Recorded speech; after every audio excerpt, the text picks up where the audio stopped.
always told that curiosity is a virtue, that digging up the past is the only way to understand our future. But what if some parts of history were never meant to be rediscovered? From ancient sarcophagi carrying sleeping plagues to radioactive relics hiding in plain sight, some objects don't just tell stories, they carry consequences. Today we're crossing the line and entering the restricted vaults. These are the forbidden artifacts that experts warned us, do not study.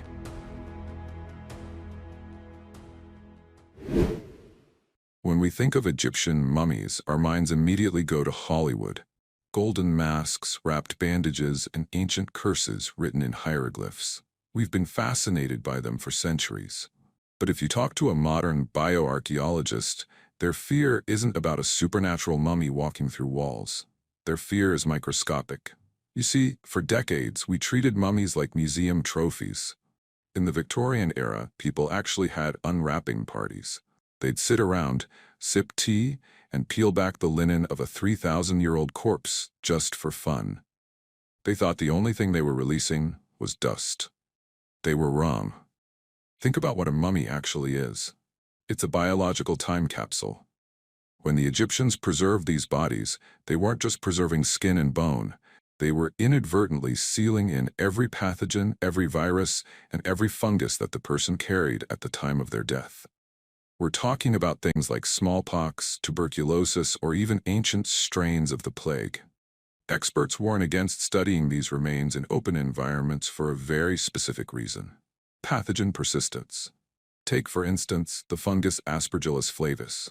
It's a common mold, but in the oxygen-deprived, high-pressure environment of a sealed tomb or a sarcophagus, it can survive for millennia in a dormant state.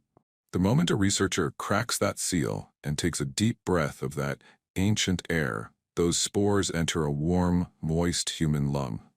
To the spore, it's not the 21st century. It's lunchtime.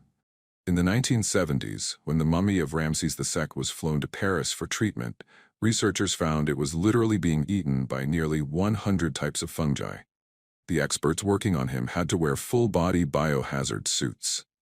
This wasn't to protect the king. It was to protect the living from the king. The curse of the pharaohs that killed Lord Carnarvon after he opened Tutankhamun's tomb? For years, skeptics laughed it off. But today, scientists admit he likely died from a massive allergic reaction or infection caused by these very spores.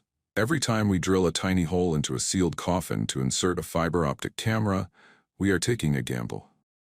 We are opening a window into a biological world that our modern immune systems haven't seen in 3,000 years. We're looking for history, but we might just find the next outbreak. That is why, even today, with all our technology, many unopened sarcophagi remain exactly where they are. Because the experts know, some things are better left in the dark, where the air is still and the ancient world stays dead. In April 2019, the world watched in horror as the spire of Notre Dame Cathedral collapsed in a sea of flames. But as the smoke cleared and the restoration began, workers discovered something that hadn't been seen in centuries. Buried deep beneath the cathedral's floor, among the labyrinth of heating pipes, lay several mysterious anthropoid-shaped sarcophagi made entirely of lead. Now your first instinct might be, wow, what an incredible find. Open them up, let's see the treasures. But the experts? They didn't cheer. They hesitated, because in the world of archaeology, a lead coffin is a giant red flag. You see, back in the 14th to 18th centuries, lead was the premium choice for the elite. It wasn't just about status, it was about creating an airtight seal. When you wrap a body in lead, you are effectively stopping the natural process of decay from interacting with the outside world. This sounds great for preservation, but it creates a literal, toxic time bomb. Inside those coffins, the soft tissues of the deceased don't just disappear. They often turn into a soup of organic matter preserved in a vacuum. And along with that matter are the diseases that killed them. We're talking about a time when Paris was ravaged by smallpox, the bubonic plague, and cholera. Because the lead prevents oxygen from entering, those pathogens can remain remarkably stable. The moment you puncture that lead shell, you aren't just looking at history. Guh, you are breathing in air that has been brewing with ancient bacteria for 700 years. But it's not just the biological risk, it's the lead itself. When the Notre Dame fire happened, it released tons of toxic lead dust into the Parisian air. Now, imagine the nightmare of handling multiple corroded lead containers in a confined underground space. The researchers who eventually opened one of the coffins in 2022 had to use specialized clean rooms and heavy-duty filtration systems.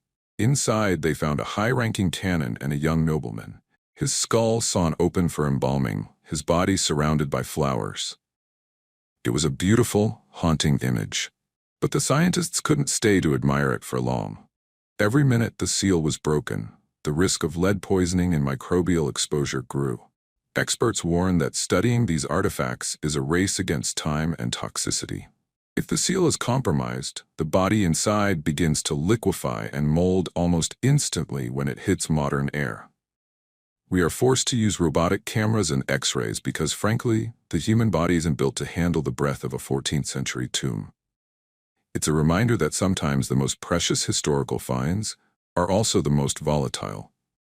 We want to know who these people were, but the deeper we dig, the more we realize that these lead walls were built for a reason, to keep the past and its toxins exactly where they belong.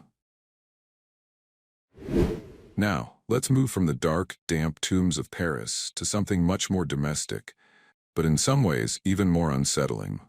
Picture a typical American or European kitchen in the 1930s. It's bright, it's colorful, and sitting right there on the dinner table is a set of vibrant orange-red plates. This was fiestaware, and for a long time it was the height of fashion. But there was a secret ingredient in that glaze that made the colors pop: uranium. Before the world fully understood the devastating effects of radiation, uranium was just another pigment. It produced these stunning sunset oranges and neon greens that people absolutely loved. But here's the thing. Uranium doesn't stop being radioactive just because it's been turned into a dinner plate. If you were to take a Geiger counter, a device that detects radiation, and hold it up to one of these vintage plates today, it wouldn't just beep, it would scream. Some of these artifacts emit radiation at levels that are dozens, even hundreds of times higher than natural background levels. Experts today issue a very stern warning: do not study these by using them. Collectors often think it's a fun party trick to serve food on vintage uranium ware, but the danger is twofold. First, there's the external radiation. Simply sitting near a large collection of this pottery for hours a day can give you a significant dose. But the real nightmare is leaching. If that plate has a tiny crack, or if you put something acidic on it, like a slice of lemon or vinegar, the uranium can actually seep into your food. Once you ingest those particles, they stay in your body, bombarding your internal organs with alpha particles for the rest of your life. And it wasn't just plates. In the early 20th century, we had uranium glass, often called Vaseline glass, which glows a haunting, ghostly green under UV light. People thought it was a marvel of modern science. They made candy dishes, wine glasses, and even jewelry out of it. But the most forbidden part of this story is the manufacturing process. The workers, mostly women, who painted these glazes or handled the raw uranium oxides, suffered from horrific health issues that weren't understood until it was too late. Today, these items are still found in thrift stores in Grandma's attic. They look innocent, they look retro, but they are active emitters. Experts warn that if you find a piece of this glowing history, you shouldn't treat it like a curiosity. You should treat it like a hazardous material. Because while the fashion of the 1930s has long since faded, the uranium in those plates will keep glowing and keep emitting for the next 4.5 billion years. It is a permanent reminder of a time when we invited a silent killer to sit right at our dinner table. If uranium pottery was a mistake of fashion, then radium artifacts were a tragedy of corporate greed and scientific ignorance. In the early 1900s, radium was the most expensive substance on Earth. It was discovered by Marie Curie, and for a brief, glowing moment, the world thought it was a miracle. People called it liquid sunshine. Because radium glowed in the dark without any power source, companies started putting it in everything. You could buy radium-infused water called Radithor to give you energy. You could buy radium toothpastes for a brighter smile, radium cosmetics, and even radium-lined blankets to treat arthritis. But the most famous and dangerous use was on the dials of watches and clocks. Experts today warn that these vintage timepieces are among the most hazardous items a person can own. Why? Because while the glow-in-the-dark paint might have faded and turned brown over the decades, the radium itself hasn't gone anywhere. Radium-226 has a half-life of 1,600 years. That vintage watch on your nightstand is just as radioactive today as it was the day it was manufactured in 1920. But here's where the forbidden study part gets truly dark. Scientists tell the story of the radium girls. These were factory workers who used fine brushes to paint those glowing numbers. To get a sharp point on their brushes, they were told to lick the bristles. Day after day, they ingested tiny amounts of radium. Radium is what we call a bone seeker. Because it's chemically similar to calcium, the body gets confused. It takes the radium and builds it directly into your skeleton. Once it's in your bones, you can't get it out. It literally hollows you out from the inside. These women's jaws would crumble. Their bones would glow under X-rays while they were still alive. If you find an old clock with glowing numbers in an antique shop, experts warn, do not open the glass.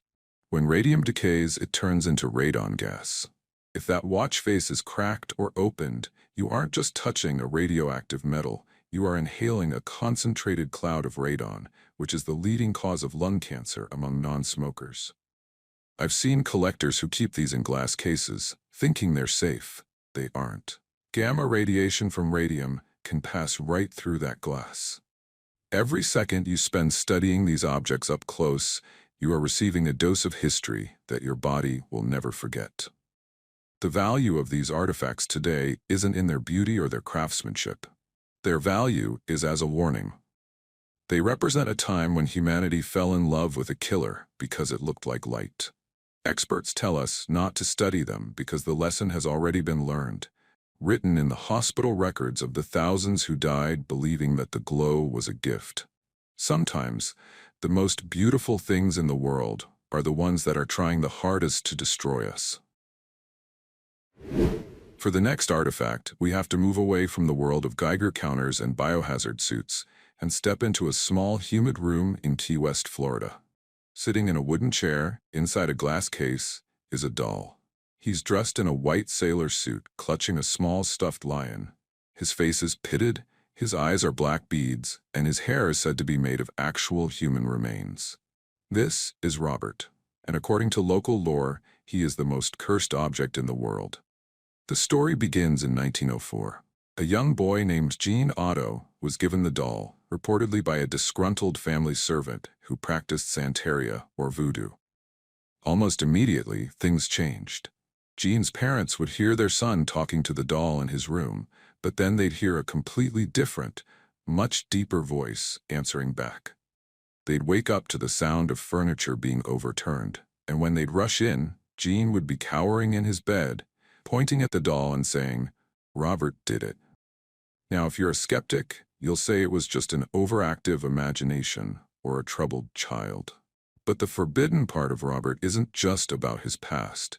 It's about what happens to people now. Robert currently resides at the East Martello Museum. The curators and thousands of visitors swear that the doll's expression changes. They say his eyes follow you. But there is one rule that every expert and staff member warns you never to break. You must ask Robert for permission before you take his photo. If you look at the walls around his glass case, they are covered in thousands of letters.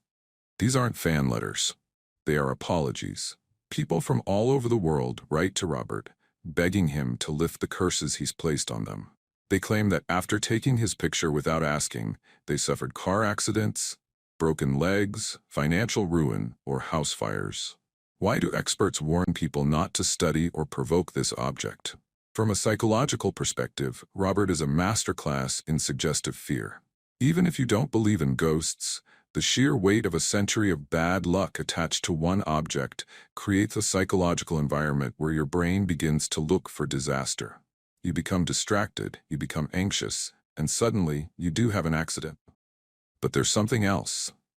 Skeptics who have gone there to debunk Robert often report a strange, heavy energy in the room, a feeling of being watched by something that isn't made of straw and stuffing.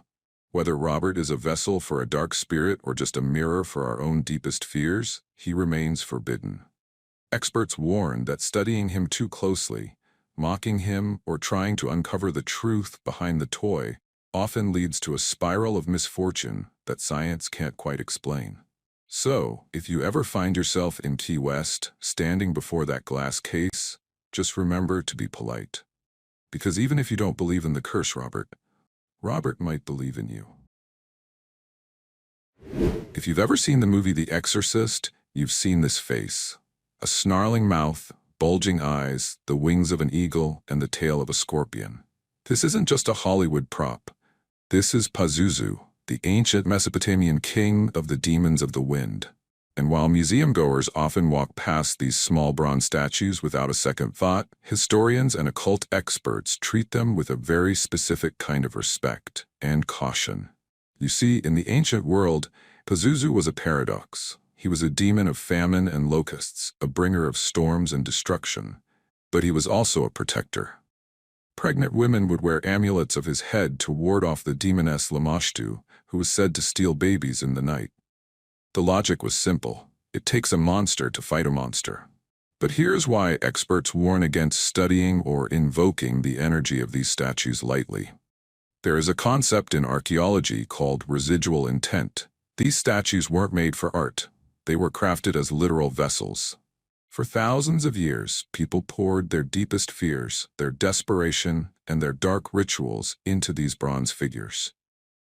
When you hold an authentic Pazuzu statue, you aren't just holding metal, you're holding a battery that has been charged with 3,000 years of human terror. In the 19th and early 20th centuries, many of these statues were looted from the sands of Iraq and brought to the West.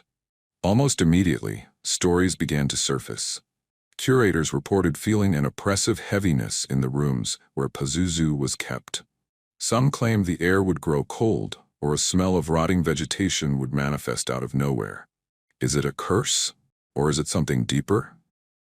Modern researchers suggest that certain shapes and symbolic structures, like the aggressive, distorted features of Pazuzu, trigger a threat response in the human amygdala. Our brains are hardwired to recognize these features as a predator. Studying them too closely, or keeping them in your personal space, keeps your nervous system in a constant state of fight or flight. There's a reason these statues are often found buried face down or sealed in jars in the ruins of Nineveh. The ancients knew that even a protector demon is still a demon. They knew that some forces are too volatile to be kept among the living. Today, if you visit the Louvre or the British Museum, you'll see Pazuzu behind thick glass. Experts warn that we should keep that distance, not just for the safety of the artifact, but for our own peace of mind. Because when you stare into the eyes of the king of demons, you aren't just looking at a piece of bronze. You're looking into a mirror of the darkness humanity has tried to lock away for millennia. And sometimes, something looks back. Pompeii is a city frozen in the middle of a scream. When Mount Vesuvius erupted in 79 AD, it didn't just destroy a city. It preserved a moment of pure, collective agony. Today, millions of tourists walk silent streets. And for some, a photo isn't enough. They want a piece of it. A small mosaic tile, a white pebble from a garden, or a fragment of a volcanic rock. They slip it into their pockets, thinking it's a harmless souvenir. But experts at the Pompeii Archaeological Park will tell you, those small stones carry a very heavy price. Over the last few decades, hundreds of packages have arrived at the museum's office from all over the world. Inside are the stolen artifacts, returned by people who are absolutely desperate. These packages are almost always accompanied by letters, and the stories in these letters, they are terrifying. One famous case involved a woman named Nicole from Canada. In 2005, she stole 2 mosaic tiles and a piece of ceramics. For 15 years, she suffered through 2 bouts of breast cancer and total financial ruin. When she finally mailed the items back in 2020, her letter read, "Please, take them back. They bring bad luck. I don't want to pass this curse on to my family or my children." She isn't alone. Another traveler returned a stolen stone, claiming it had caused the destruction of their entire family.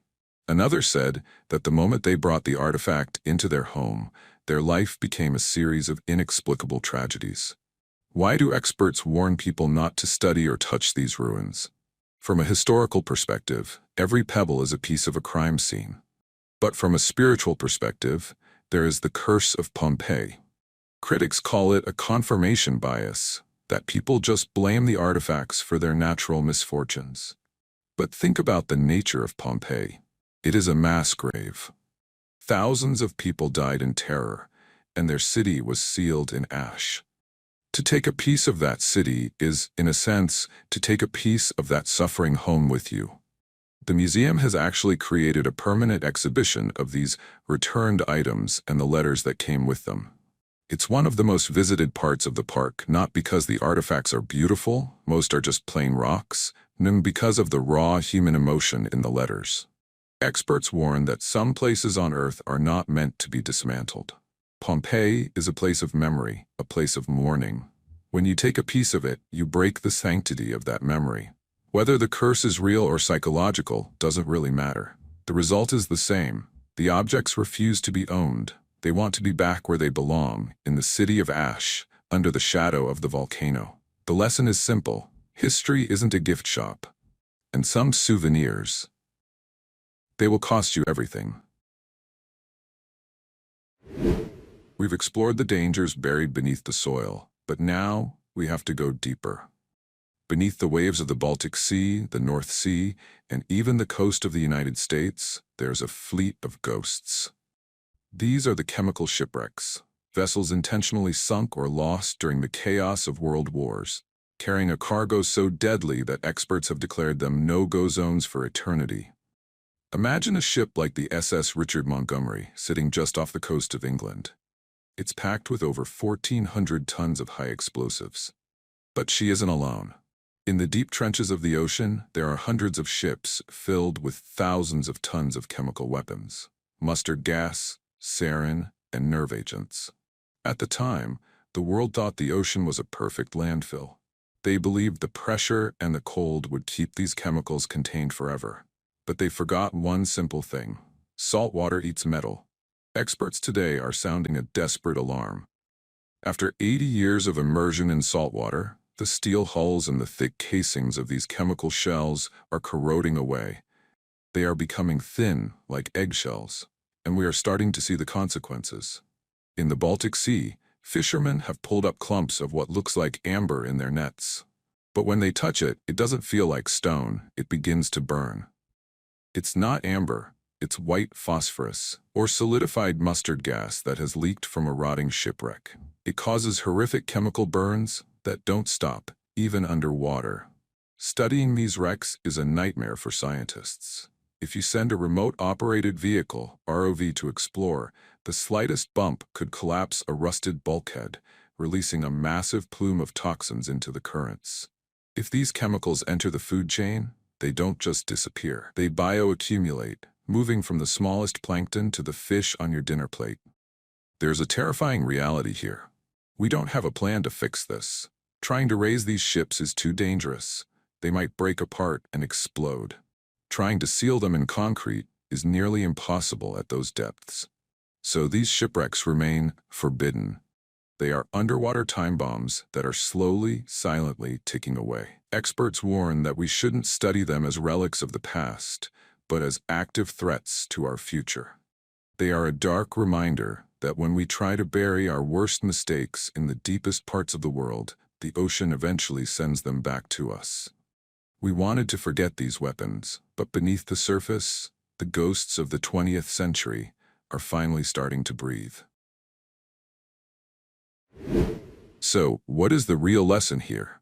It's that history isn't always a gift. Sometimes it's a warning. We dig because we want to know, But these forbidden artifacts prove that some secrets are protected by more than just dust. They are protected by physics, biology, and the raw weight of human tragedy. The smartest thing we can do as a species? Know when to look away, because the most important discovery isn't what's inside the box, it's the wisdom to leave the lid closed. Thanks for watching.